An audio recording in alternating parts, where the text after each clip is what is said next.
Everyone. Welcome to our CIDDL office hours.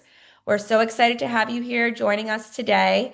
Today we have Dr. Olivia Coleman here to share some of her research in AI and IEP development, which we are very excited to hear about.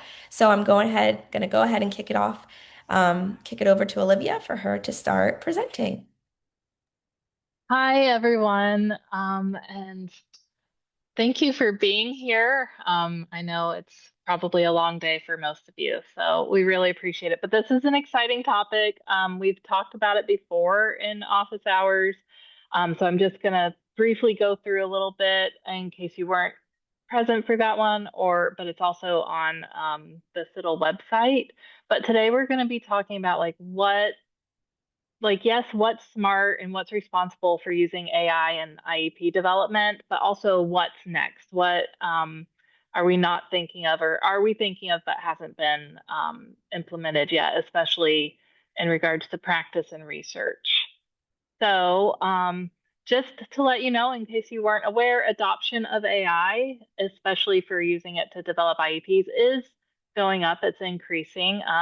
The latest data from last year, 2024-2025 school year, shows us that I think like 57% of teachers in the survey that were surveyed said that they were using AI and IEP development, and they were commonly using it to assess student data, help identify patterns, also summarize things, and then create and draft the IEP components itself. And this data is out there on many different platforms, but this just shows the data or the AI usage by special educators in creating IEPs and 504 plans. So it's really something that is exciting, as Dr. Basham is quoted in a recent article, if you would like to read that, as there's obviously really enormous benefits for students with disabilities when teachers are using AI to do these tasks that can be automated, right? Because then they'll have more time to focus on ensuring that the student has an appropriate IEP, but also that the student is receiving more specialized instruction, that they're getting more time with the actual teacher and things like that. And then, as we stated in our last office hour, there is evidence through the research that has been done assessing teacher generated goals versus AI generated goals, that it's either the same quality or significantly higher quality. The different research states different things, but the worst it's been is that it's the same quality as teacher generated goals. So if it's the same quality or higher, you can argue, well, it's a lot faster and more efficient as well. So should we be using AI in IEP development? There's obviously legal and ethical risks to consider. IDA compliance, LLMs weren't trained for our population of people with disabilities, marginalized communities. So there's biases there. Privacy concerns are a big one, actually, in that a lot of these LLMs, it's been shown that they can be hacked, even if they say they can't be. So are the tools we're using, is the data encrypted? Like what's going on there? And then obviously we need to understand the role of AI in IEP drafting and decision making, and it needs to not replace humans. And I think that's the biggest thing from today. I'm going to actually stop sharing my slides and share, oh gosh, it's been a while since I've used Zoom share screen. And then I'm going to share the blog that this is kind of about. So a colleague and I, Danielle Waterfield, a doctoral candidate out of the University of Virginia, we were thinking in doing research on using AI in IEP development. One of the fears we had is that it was not going, that people are using and teachers are using AI just to make things like get the IEP done quickly and develop it quickly. Because we've been there, we've been practitioners, and I know what it's like to have a heavy caseload of students with extensive support needs, is where the population I served, and how long and time consuming IEP development can be. and making sure that you're doing it well. And so I love the idea of using AI in this, but if you already struggle with producing high quality IEPs, then you're just using AI is not going to be helpful. Like we need to do so in a responsible and ethical way. And so we created this kind of guiding framework where it can be used no matter the platform that is being used to develop an IEP. And so this blog is available on CIDDL, and it might be in the chat. I'm not sure, but I can definitely put it. It is in the chat. Thank you. And so there's an infographic with it that's kind of like these are the things you should think about when you're using IEP or AI to develop IEPs. It has a 6 guiding frameworks such as professional responsibility and judgment, AI fluency and prompt crafting. Again, not all AI outputs are created equal. They depend on the input. So the prompts that you're putting into the AI platform are going to influence what you get out. And then also really looking at that individualization and equity. Is it spitting out the same thing for all of the students? Because that's a concern. Also, is it focusing on the actual student strengths and data? But again, do not put identifiable data into it. And then we talk about transparency with the family and the IEP team and that communication to build trust, and then collaborative practice and reflection on it. So it's this ongoing process again, and also with the feedback monitoring and continuous learning. So this is kind of a guiding, again, the guiding framework. Underneath it has a decision tree that as you're creating it, ask yourself these questions. If you answer yes, keep going. If you answer no, let's go back and review where we're at. And so basically the whole point of this that we wanted to share is just that this is a great tool if used correctly and responsibly. There are issues with it, but as long as we're aware of them, then we think that this tool can really help with efficiency and quality of the IEPs of students with disabilities.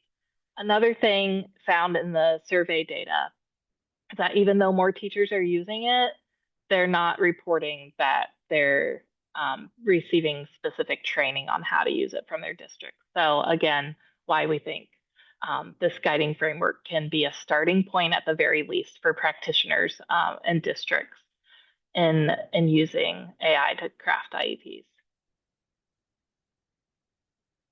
Okay. And I think and what's next? Sorry. So when thinking about what's next for it, they're obviously in the research area. We do need more research on there's some research studies that have looked at the quality of IEP goals, but they haven't looked at the quality of other AI generated IEP components. Also, one thing that I believe needs to be looked at more is how we're using AI to not only develop IEPs, but implement them, that the progress monitoring along with that, so that we can better understand how this is impacting real student outcomes. And then as well as just training teachers, because before IEPs or AI came around, sorry, there's always been an issue with IEP quality. And that stems from teacher preparation programs, an issue with teaching IEP development, and it's just perpetuated in service with in-service teachers and professional development in there. So since we know this, how can we use AI not just to replace, but also to train so that teachers themselves are understanding how to develop better quality IEPs with or without AI? Because I would argue you cannot develop a really helpful IEP without being able to know what a really helpful quality IEP is and what it should look like.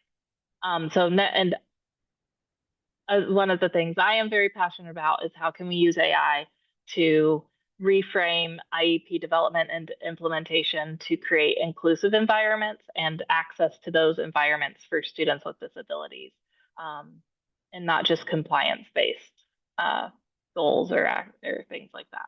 So there, I have wrapped up my little overview of this, and I would love, love, love to hear from you all. Very interested in what your thoughts are, what you see is going to happen next, and where you're coming from within all of this.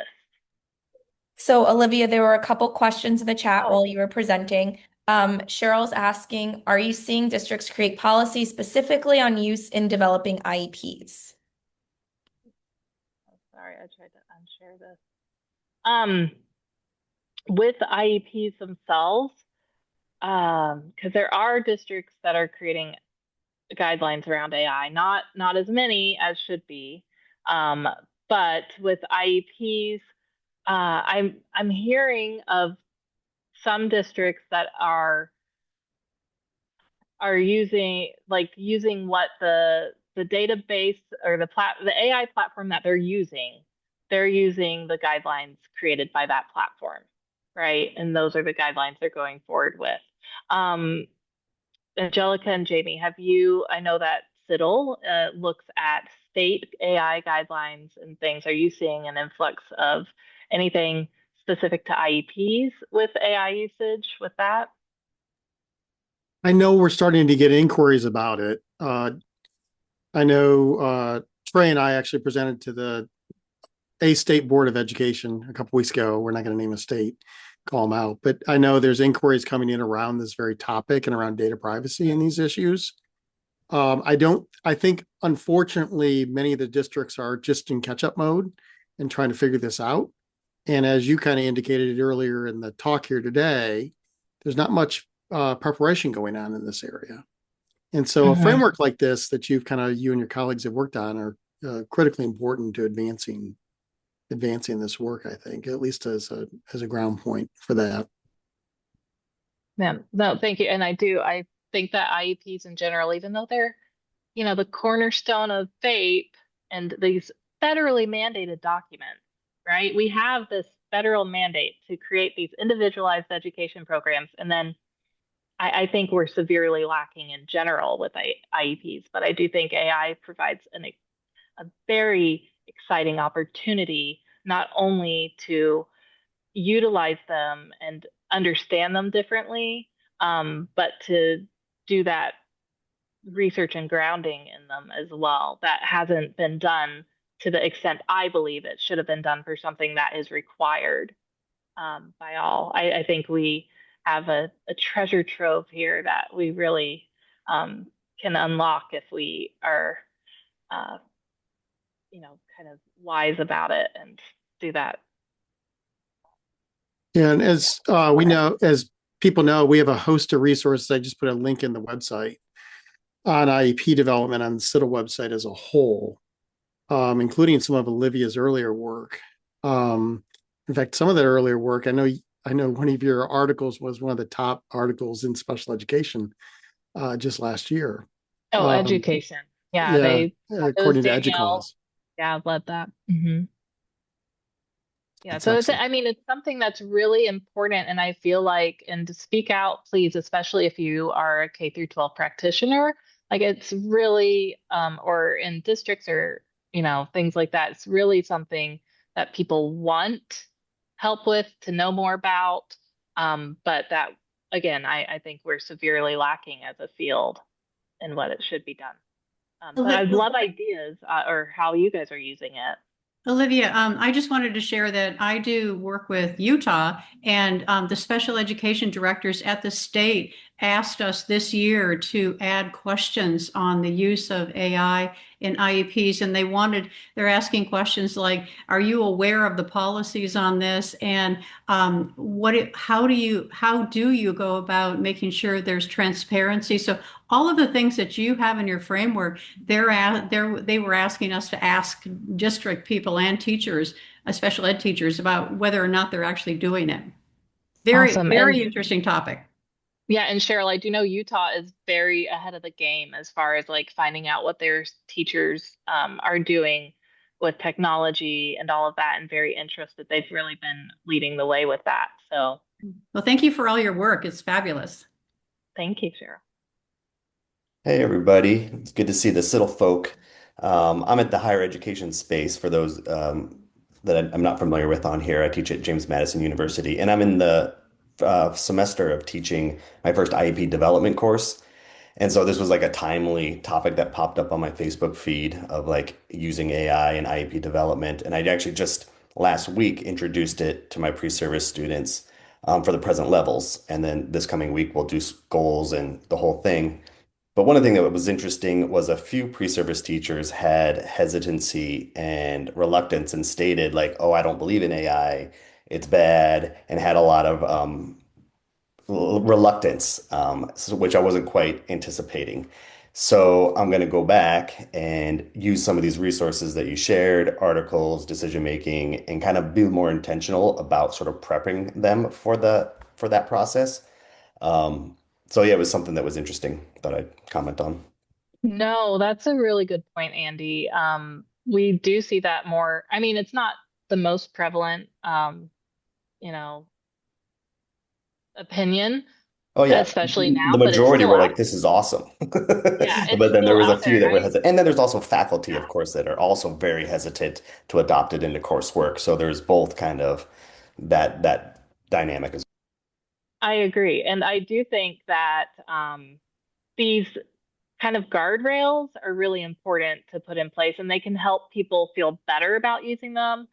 We, I personally, and someone who knows more about AI can speak up, but I personally would say never ever put identifiable information. I don't even think they should put it into these platforms that require like they allow the IEP to be uploaded. I have qualms about that, right? The whole IEP document itself to be uploaded because the majority of these platforms that are IEP development that use AI are using LLMs on the back end. They're not secure. They're not, their data's not encrypted.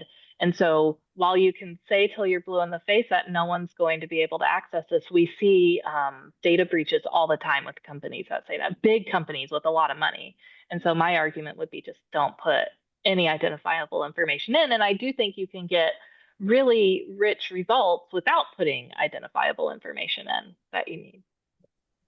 yeah, and then so then it takes a lesson a day to teach about direct and indirect identifiers and then how to Mm-hmm. do that. And so it's like you have to back up and then teach them, all right, these are what directs are, these are indirects. This is how you physically can like redact a PDF and just kind of walk through all those steps for them There's a lot of to tech learn. pieces. Yeah, Yeah. that's a good point. So yeah, there's some back end teaching, but having taught an IEP and transition development course like for a few years, and it was a master's course that had teachers that were already practicing, and many had already developed IEPs.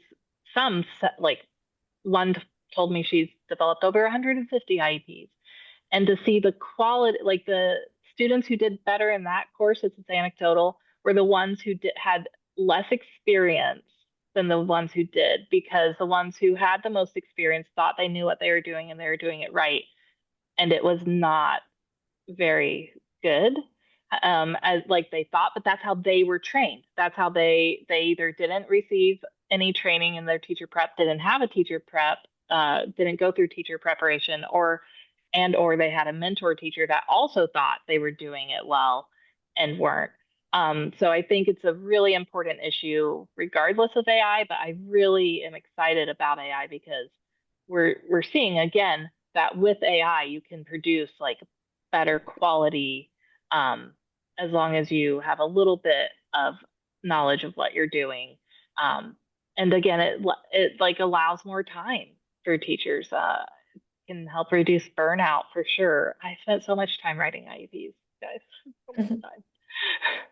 All right, we do have one more question, but I want to remind everyone that we'll stop the recording after this question and we'll have more conversations once we're done. But there was a question in the chat about the best tool you have seen in progress monitoring that is being used by districts right now. Is there a tool that stands out?